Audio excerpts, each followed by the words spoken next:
तो दोस्तों इस वीडियो में हम बात करने वाले हैं one and only Avenue Supermarts यानी कि डी मार्ट के बारे में। और आज के दिन डी मार्ट के रिगार्डिंग एक बड़ी खबर, एक बड़ी अपडेट आ चुकी है जिसका हम बेसब्री से इंतजार कर रहे थे। तो क्या ये अपडेट है, क्या खबर है, इसका पूरा विश्लेषण इस वीडियो में हम करने वाले हैं। और साथ ही साथ पिछले एक साल का आपको मैं कुछ डेटा दिखाने वाला हूं, कुछ रेफरेंस आपके साथ यहां पर रखने वाला हूं। एक इंपॉर्टेंट मैट्रिक को हम यहां पर एनालाइज करेंगे, पास्ट ट्रैक रिकॉर्ड को देखने वाले हैं।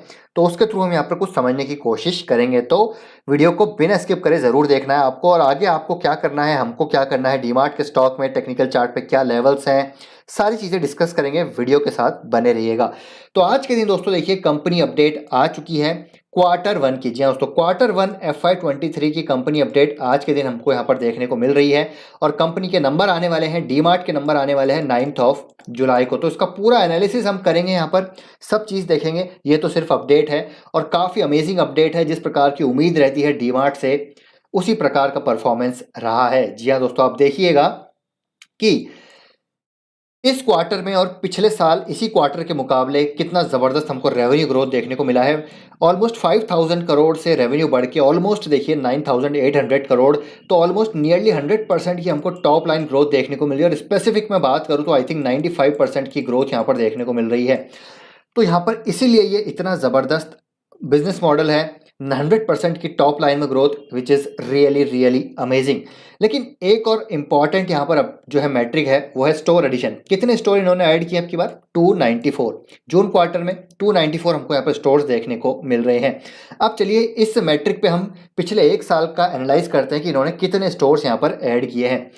तो ये है दोस्तों देखिए पिछले क्वार्टर की कंपनी अपडेट। उस टाइम 284 यहाँ पर स्टोर्स थे, तो अब की बार कितने हुए? 294। तो यहाँ पर 10 स्टोर्स इस क्वार्टर में और ऐड किए हैं। और 10 स्टोर्स ऐड करना दोस्तों बड़ी बात है, छोटी बात नहीं है। डीमार्ट जैसे एक बड़े स्केल पे ये कंपनी काम कर रही है। रिटेल में अगर बात करूं तो 10 स्टोर यहाँ पर ऐड करना एक बड़ी अचीवमेंट है। लेकिन क्या 10 स्टोर इन्होंने पहले भी एक, अब इसका हम पिछले साल में देखते हैं कि हर क्वार्टर में, पिछले एक साल में मतलब 4 क्वार्टर में कितने स्टोर्स इन्होंने पर क्वार्टर ऐड किए हैं। तो आप देखिएगा 284 थे, तो इस क्वार्टर में 10 स्टोर्स इन्होंने ऐड किए हैं। उससे पिछले साल अगर मैं बात करूं तो ये है दिसंबर क्वार्टर की अपडेट। तो उस टाइम 263 थे।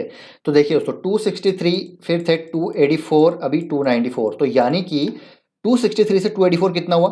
21 स्टोर्स इन्होंने ऐड किए थे क्वार्टर 3 से लेकर क्वार्टर 4 में। तो आप समझ सकते हैं उसके मुकाबले अब की बार इन्होंने सिर्फ 10 स्टोर्स ही ऐड किए हैं। तो कंपैरेटिवली आप देखेंगे तो काफ़ी कम स्टोर इन्होंने ऐड किए हैं। क्वार्टर 4 में काफ़ी ज़बरदस्त इन्होंने ऐड किए थे स्टोर। चलिए एक इससे पीछे एक और हम क्वार्टर पे चलते हैं। क्वार्टर 2 की हम बात करते हैं। यहाँ पर सितंबर में 246 स्टोर थे। तो 246 में अगर आप देखें तो 263 के मुकाबले अगर आप देखें 263 थे इनके क्वार्टर 3 में, क्वार्टर 2 में हो गए 246। तो अगर इसको आप माइनस करेंगे तो कितना होगा?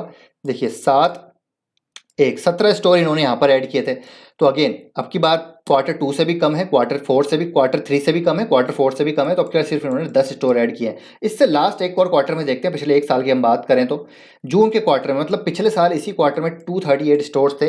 तो आप देखिएगा दोस्तों यहाँ पर 238 से 246 हुए। इससे पिछले को मतलब इससे अगले क्वार्टर में 246। तो इन्होंने 8 स्टोर ऐड किए। तो अब की बार इन्होंने स्टोर ऐड किए 10। तो पिछले साल के मुकाबले 2 स्टोर ज़्यादा ऐड किए, लेकिन पिछले 2 क्वार्टर 3 क्वार्टर के मुकाबले इन्होंने कम स्टोर ऐड किए हैं। लेकिन आप देखेंगे तो कंसिस्टेंसी इनकी अच्छी है। तो 8 तो स्टोर्स ये लगातार ऐड कर रहे हैं, अभी 10 स्टोर्स ऐड किए हैं। तो अगर हम एक स्टैंडर्ड यहाँ पर लेके चले तो इसका मतलब ये है कि कंपनी जो है डीमार्ट हर क्वार्टर में एटलीस्ट 8 से 10 स्टोर तो यहाँ पर ऐड कर ही रही है। तो अपने फिक्स्ड एसेट्स को ये लगातार बढ़ा रही है। और ये जो एसेट्स हैं बेसिकली प्रॉपर्टी इनकी खुद की ओन है, तो इस पर कोई भी इंटरेस्ट नहीं है। तो एक सबसे बड़ा प्लस पॉइंट यहाँ पर हो जाता है डीमार्ट के लिए। इसलिए मुझे लगता है दोस्तों डीमार्ट अब यहाँ से जिस प्रकार के इसके नंबर आए हैं ज़्यादा नहीं गिरना चाहिए। 100% की ग्रोथ इज़ रियली अमेजिंग। और साथ ही में अगर एक चीज़ और मैं आपके साथ डिस्कस करूँ तो शेयर होल्डिंग पैटर्न में मुझे काफ़ी अच्छी चीज़ नज़र आती है कि यहाँ पर जो स्ट्रॉन्ग हैंड्स में ही माल है, मतलब रिटेल के पास बिल्कुल माल नहीं है। रिटेल में भी अगर आप देखें पब्लिक कैटेगरी में तो इनके जो CEO साहब हैं उन्हीं के पास 2% से ज़्यादा स्टेक है।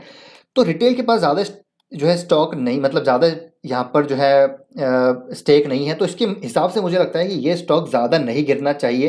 लेकिन अगर ये 3200 के लेवल के आसपास आ सकता है, अभी भी आ सकता है, ठीक है। अगर यहाँ पर स्टोर अगर कंसर्न रहा, स्टॉक मार्केट देखिए किस तरीके से देखता है इसको, ये तो अपने आप में एक अलग चीज़ है, उसका हम यहाँ पर बेसिकली एसेस नहीं कर सकते। मार्केट इसको किस तरीके से देखेगा इन नंबर्स को, ये तो हमको मंडे के दिन ही पता चलेगा, लेकिन 100% की ग्रोथ यहाँ पर बहुत ज़बरदस्त ग्रोथ है। और डीमार्ट जैसे रिटेल बिजनेस में हमको ईयर ऑन ईयर ग्रोथ यहाँ पर ज़रूर देखनी चाहिए। क्वार्टर ऑन क्वार्टर यहाँ पर ज़्यादा फर्क नहीं पड़ता, लेकिन ईयर ऑन ईयर ग्रोथ हमको यहाँ पर हमेशा देखनी चाहिए। तो ईयर ऑन ईयर ग्रोथ के हिसाब से कंपनी ने गजब का परफॉर्मेंस किया, और यहाँ पर अगर 3200 के ऊपर आता है ये स्टॉक, तो मेरे ख्याल से गजब की यहाँ पर एक जो है हमको अपॉर्चुनिटी मिलेगी। और साथ ही में इसके वैल्यूएशन की अगर मैं बात करूं तो अभी 147 के पीई पे है। अगर हम हर क्वार्टर 10 स्टोर्स लेके चलें, और जिस प्रकार इनकी जो है स्टोर ग्रोथ है, सेम स्टोर सेल्स ग्रोथ अगर मैं बात करूं तो वो भी अच्छी खासी है। तो ये हमको 9 जुलाई को पता चलेगा किस प्रकार इन्होंने सेम स्टोर सेल्स ग्रोथ यहाँ पर दी है। तो उस हिसाब से 10 यहाँ पर प्रॉपर्टी ओन करना हर क्वार्टर में, ये एक लॉन्ग टर्म की कहानी है दोस्तों। मुझे लगता है यहाँ पर रिलायंस और डीमार्ट यहाँ पर डुओपोली रहने वाली है रिटेल मार्केट में। और जिस प्रकार ये क्लस्टर बेस्ड फोकस कर रहे हैं, क्लस्टर बेस्ड एक्सपेंशन पे फोकस कर रहे हैं, डीमार्ट का बिजनेस मॉडल रिलायंस से अच्छा नज़र आता है, क्योंकि रिलायंस की जो एक जिस मतलब काफ़ी ज़्यादा स्टोर्स हैं वो भी यहाँ पर रेंटेड हैं, खुद की और नहीं है। डीमार्ट के खुद के हैं, लेकिन कम है, लेकिन खुद के हैं, तो ये अच्छी बात है। और जिस प्रकार डीमार्ट के पास एक डिस्काउंटेड मॉडल है, यानी कि एवरीडे लो प्राइसेस पे ये कंपनी काम कर रही है, तो उसको बीट कर पाना मुश्किल है। इसके बारे में कई बार चर्चा कर चुके हैं, तो मेरे ख्याल से आप इसको धीरे धीरे ऐड करना चालू कीजिए। वेट एंड वॉच करना अभी सही रहेगा, ठीक है, लेकिन मेरे ख्याल से आपको यहाँ पर ऐड करना ज़रूर चाहिए। इसको धीरे धीरे ऐड कीजिए, लमसम मत लगाइए, क्योंकि लॉन्ग टर्म की कहानी है। आपको अगले 10 साल देखने हैं, 15 साल देखने हैं, 25 साल देखने हैं, ठीक है। हालांकि 25 साल 10 साल बहुत बड़े होते हैं, साल साल 2-2 साल में काफ़ी कंपटीशन क्रिएट होगा, काफ़ी कुछ होगा, लेकिन आपको quarter on quarter, year on year ऐसी चीज़ें लेके चलनी है। अभी देखिए अच्छे नंबर आए हैं तो ऐड करते रहिए। जब यहाँ पर रेवेन्यू कम होने लगेगा, प्रॉफिट कम होने लगेगा, तब हम वापस इसको डिस्कस करेंगे। फिर यहाँ पर क्या चीज़ें होंगी, डायनेमिक्स कैसे होंगे, वो सारी चीज़ें हम बाद में डिस्कस करेंगे। लेकिन at this point of time मेरे ख्याल से कोर पोर्टफोलियो स्टॉक है, इसको आपको मिस नहीं करना चाहिए। धीरे धीरे इसको ऐड आप करते रहिए। बाकी दोस्तों आपका क्या सोचना है, समझना है, कमेंट बॉक्स में जरूर शेयर कीजिएगा। मिलते हैं नेक्स्ट वीडियो में। Till then take care, bye bye.